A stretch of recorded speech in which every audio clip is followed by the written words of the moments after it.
la lenteur apparaissait dans le paysage. Et la lenteur apparaissait plusieurs maisons, un peu comme des surfaces lumineuses dans un paysage végétal, toujours en éternel mouvement. Et il y en a encore 2 ou 3 dans la collection. On ne pouvait pas les montrer parce que chaque dessin devrait demander un peu de silence autour de lui. Et quand on en mettait 2 ou 3 dans cet accrochage, on sentait qu'il faisait un bruit. Alors là, par exemple, il y a une maison qui, peut-être on ne voit pas sa masse, qui lentement se dégage du paysage, qui indique qu'il y a quelque chose qui l'appelle, qui se prépare pour voir.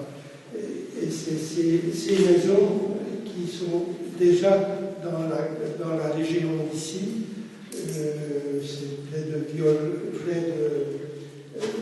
des côtes de la Seine, où cette chapelle Saint-Sylvestre, qui est une chapelle abandonnée, qui a été ouverte pendant un certain temps, où je pouvais dormir à l'intérieur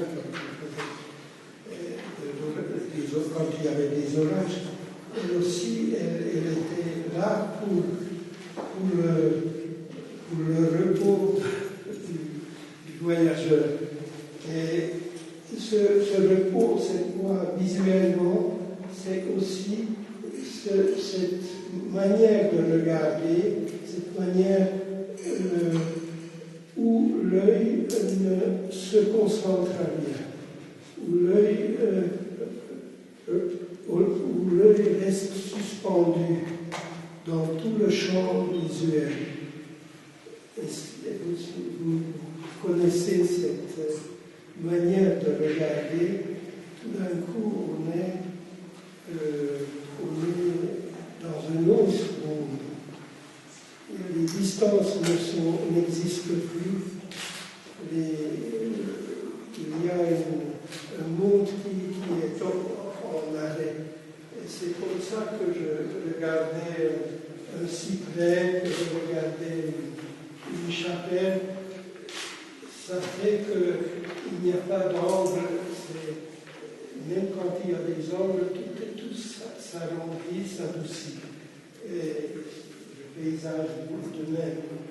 Et ceci, tout naturellement, et aussi par chance, m'a amené vers les vies silencieuses, vers les naturellement.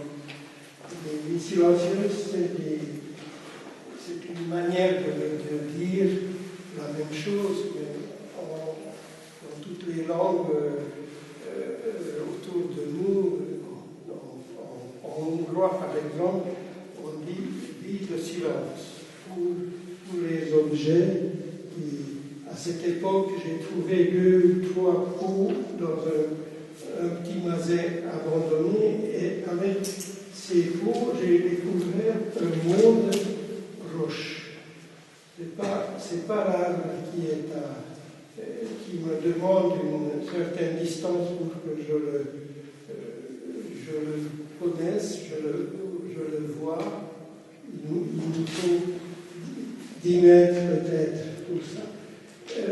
Tandis qu'une vie silencieuse, quand je suis là à 1 mètre d'elle, je sens qu'il y a une vibration qui naît, quelque chose est habité.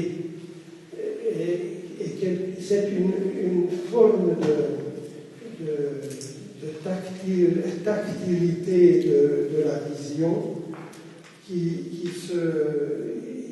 est beaucoup aidée par l'usure d'une surface, par une vieille pomme très mûre, parce que la surface, comme elle se fissure, et on rentre dans un monde intérieur, dans le monde qui est lumineux